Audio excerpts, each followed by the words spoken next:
Mujmahuda circle નજીક બપોરના સમયે દારૂના નશામાં ધૂત એક શખ્સે સર્જેલા હાઈવોલ્ટેજ ડ્રામાને કારણે સમગ્ર વિસ્તારમાં ભય અને અફરાતફરીનો માહોલ સર્જાયો હતો।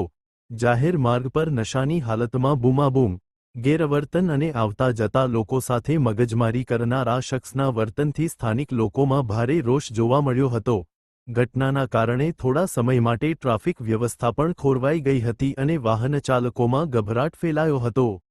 મળતી માહિતી મુજબ બપોર દરમિયાન મુજમહુડા સર્કલ પાસે એક વ્યક્તિ નશાની હાલતમાં અસ્થિર રીતે રસ્તા પર ફરી રહ્યો હતો।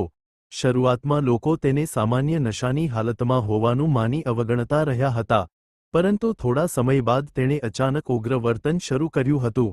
શખ્સ રસ્તા પર જોરજોરથી બૂમાબૂમ કરતો હતો અને કેટલાક વાહનચાલકોને રોકી તેમની સાથે ઉશ્કેરાટભર્યું વર્તન કરતો જોવા મળ્યો હતો। આ ઘટનાને કારણે રસ્તા પરથી પસાર થતા લોકો થોડા સમય માટે થંભી ગયા હતા અને આસપાસ ભીડ એકત્રિત થઈ ગઈ હતી। સ્થળ પર હાજર લોકોએ જણાવ્યું હતું કે શખ્સ વારંવાર રસ્તાની વચ્ચે આવી જતો હોવાથી અકસ્માત સર્જાવાનો ભય પણ ઊભો થયો હતો। ખાસ કરીને પરિવાર સાથે પસાર થતા લોકો અને મહિલાઓમાં ભયનો માહોલ જોવા મળ્યો હતો। કેટલાક વેપારીઓએ જણાવ્યું હતું કે શખ્સના વર્તનને કારણે દુકાનો આગળ ઊભેલા ગ્રાહકો પણ ગભરાઈ ગયા હતા। સ્થાનિકોએ આ સમગ્ર ઘટનાનો વિડીયો પોતાના મોબાઈલ ફોનમાં કેદ કર્યો હોવાનું પણ જાણવા મળ્યું છે।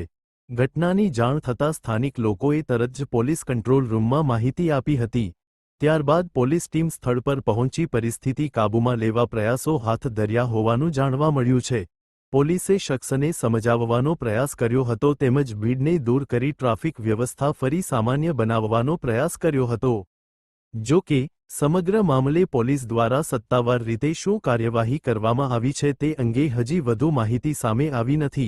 સ્થાનિક લોકોમાં ચર્ચા છે કે શહેરના જાહેર વિસ્તારોમાં નશાખોરી અને અસામાજિક પ્રવૃત્તિઓના બનાવોમાં વધારો થતાં કાયદો અને વ્યવસ્થાને લઈને ચિંતાનો માહોલ ઊભો થઈ રહ્યો છે। લોકોએ માંગ કરી છે કે પોલીસ દ્વારા જાહેર સ્થળોએ વધુ પેટ્રોલિંગ વધારવામાં આવે તેમજ નશાની હાલતમાં જાહેરમાં ગેરવર્તન કરતા તત્વો સામે કડક કાર્યવાહી કરવામાં આવે જેથી સામાન્ય નાગરિકો સુરક્ષિત અનુભવી શકે।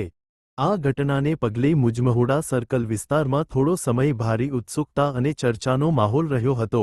હાલ સમગ્ર મામલે પોલીસની વધુ કાર્યવાહી અને સત્તાવાર વિગતોની રાહ જોવામાં આવી રહી છે।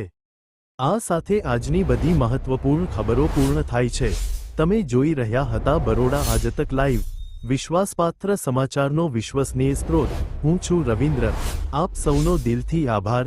વડોદરા અને આસપાસની દરેક મહત્વપૂર્ણ અપડેટ માટે જોડાયેલા રહો અમારી સાથે। ફરી મળીએ નવી ખબર સાથે।